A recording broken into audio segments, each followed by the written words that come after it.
ಪ್ರಚಲಿತ ಘಟನೆಗಳ ಉತ್ತೀರ್ಣ ತರಗತಿಗೆ ಸುಸ್ವಾಗತ. ಇಂದಿನ ವಿಷಯ ಪಿಎಂ ದಕ್ಷ್ ಯೋಜನೆ. ಸುದ್ದಿ: ಇತ್ತೀಚಿನ ಲೋಕಸಭೆಯಲ್ಲಿ ಬಿಡುಗಡೆಯಾದ 2021 ಮತ್ತು 2024 ನಡುವೆ ಪಿಎಂ ದಕ್ಷ್ ಯೋಜನೆಯಡಿಯಲ್ಲಿ ತರಬೇತಿ ಪಡೆದ ಅರ್ಧಕ್ಕಿಂತ ಕಡಿಮೆ ವಿದ್ಯಾರ್ಥಿಗಳನ್ನು ಉದ್ಯೋಗಕ್ಕೆ ಆಯ್ಕೆ ಮಾಡಲಾಗಿದೆ ಎಂದು ಬಹಿರಂಗಪಡಿಸಿದೆ. ಅಂದರೆ ಈ ಯೋಜನೆಯಲ್ಲಿ ತರಬೇತಿ ಪಡೆದವರು ಅರ್ಧದಷ್ಟು ಫಲಾನುಭವಿಗಳು ಉದ್ಯೋಗ ಪಡೆದಿದ್ದಾರೆ.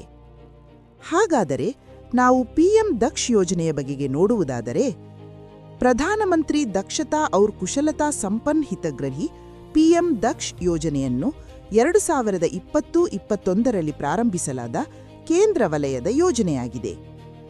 ಈ ಯೋಜನೆಯನ್ನು ಸಾಮಾಜಿಕ ನ್ಯಾಯ ಮತ್ತು ಸಬಲೀಕರಣ ಸಚಿವಾಲಯವು ಜಾರಿಗೆ ತಂದಿದೆ.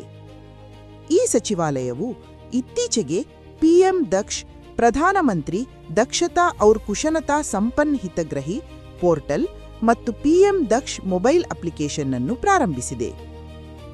ಈ ಯೋಜನೆಯ ಗುರಿ, ಈ ಯೋಜನೆಯ ಪ್ರಮುಖ ಉದ್ದೇಶವೆಂದರೆ ಯುವಕರಿಗೆ ಅಲ್ಪಾವಧಿ ಕೌಶಲ ತರಬೇತಿ ನೀಡುವ ಮೂಲಕ ಅವರ ಕುಟುಂಬದ ಆದಾಯವನ್ನು ಹೆಚ್ಚಿಸುವುದು, ನಂತರ ವೇತನ ಅಥವಾ ಸ್ವಯಂ ಉದ್ಯೋಗದಲ್ಲಿ ತೊಡಗಿಸಿಕೊಳ್ಳುವುದು.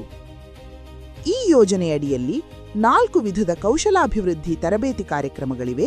ಅವುಗಳೆಂದರೆ ಉನ್ನತೀಕರಣ, ಮರುಕೌಶಲ್ಯ, ಅಲ್ಪಾವಧಿ ತರಬೇತಿ ಕಾರ್ಯಕ್ರಮಗಳು, ದೀರ್ಘಾವಧಿ ತರಬೇತಿ ಕಾರ್ಯಕ್ರಮಗಳು ಮತ್ತು ಉದ್ಯಮಶೀಲತೆ ಅಭಿವೃದ್ಧಿ. ಈ ಯೋಜನೆಯಲ್ಲಿ ಯಾರು ಭಾಗವಹಿಸಬಹುದು ಎಂಬುದನ್ನು ನೋಡೋಣ.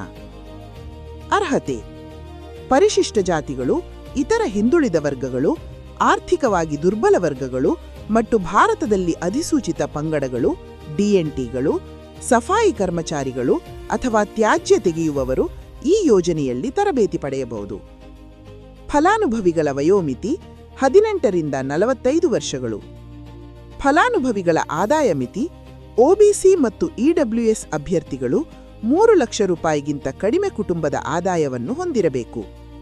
ಆದರೆ ಎಸ್ಸಿ, ಡಿಎನ್ಟಿ ಅಥವಾ ಸಫಾಯಿ ಮಿತ್ರ ಅಥವಾ ತ್ಯಾಜ್ಯ ಆಯ್ದುಕೊಳ್ಳುವವರಿಗೆ ಯಾವುದೇ ಆದಾಯ ಮಿತಿ ಇಲ್ಲ.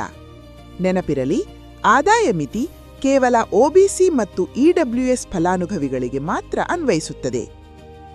ಇದನ್ನು ಕೌಶಲಾಭಿವೃದ್ಧಿ ಮತ್ತು ಉದ್ಯಮಶೀಲತೆ ಸಚಿವಾಲಯದ ಪ್ರಧಾನಮಂತ್ರಿ ಕೌಶಲ ವಿಕಾಸ್ ಯೋಜನೆಯೊಂದಿಗೆ ವಿಲೀನಗೊಳಿಸಲಾಗಿದೆ.